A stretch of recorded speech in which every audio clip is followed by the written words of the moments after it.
Good morning, New Testament, and happy Sunday to you. Now, there have been numerous testimonies coming in of God healing people, which is awesome because we serve a God who heals.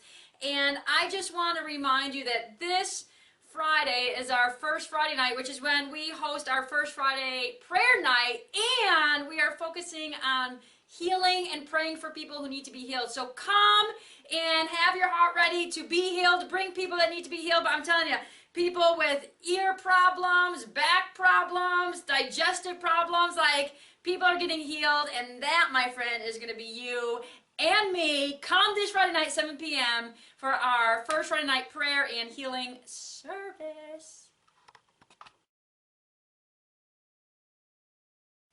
Okay, all my Jumpstart teachers, next Sunday after service, we are going to have our teachers training meeting. It will last all of 1 hour. We'll have coffee and snacks there for you. We are providing childcare. Just let me know if you're bringing your kids, and we'll get you trained and ready to keep improving Jumpstart. That is next Sunday after church in the conference room for my Jumpstart teachers and assistants.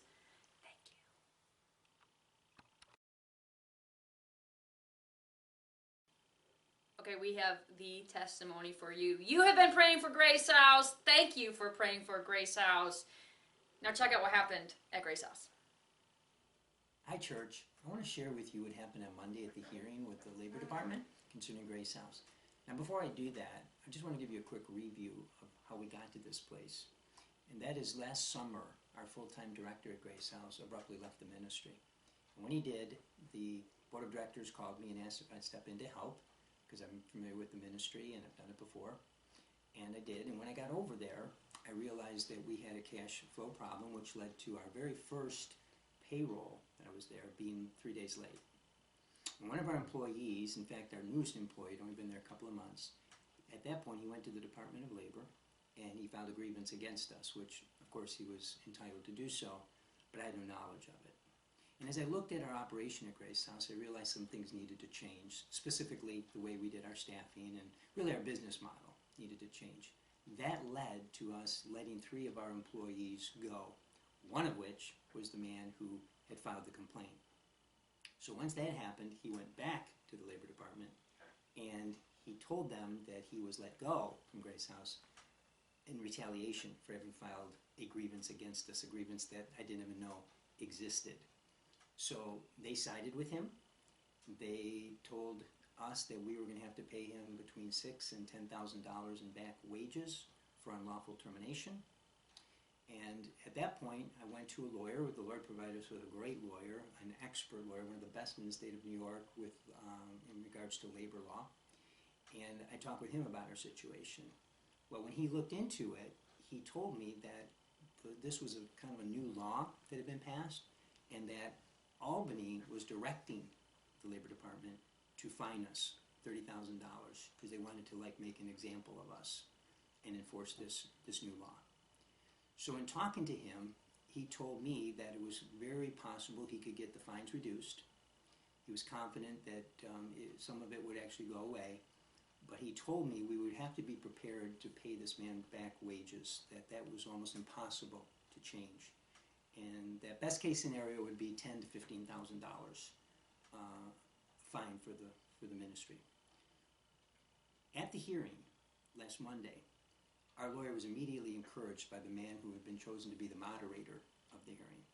He knew this man, he knew him to be a fair man, objective man, and he had a working relationship with him. So our lawyer presented our case, did an outstanding job, at which time the Labor Department presented their case. Well, in sharing their case, a number of things came to light, one of which was that the man who had filed the complaint had moved, and they were unable to find him. They didn't even know where he was now. Second of all, they realized that some of the paperwork he had filed out was really inconsistent with his story. And then thirdly, the Labor Department admitted that they themselves had lost some of the paperwork in the case. But they were insistent that we still pay some heavy fines and we still be penalized for this situation. After hearing that, our lawyer realized that there was going to be some fees involved, some administrative fees for this hearing that we were going to have to probably be responsible for. our lawyer said at that point, we'll give you $1,500. And the Labor Department didn't really want to hear that, but the moderator spoke up and said, okay, I've heard enough. $2,000 to cover the fees for this court hearing. All the charges will be dropped. No admission of guilt. Everything goes away. So we were very happy at that. We walked out of the room, and the lawyer, who's been doing this for over 30 years, he said, I have never seen anything like that in my life. That just does not happen. What happened there does not happen. And his words were, and I quote, we pulled a rabbit out of our hat today. Well, you and I know there was no rabbit involved and no magic was necessary. It was your prayers. It was your prayers and your faith that turned the tide. And so I just want to thank you. I want to thank you for your support of this ministry. I want to thank you for Carrie, and I want to thank you for supporting Don. He's been the driving force behind this, of course, prior to his stroke. And we know that God came through for us. So church, you're awesome. I want to thank you, and we give God all the glory.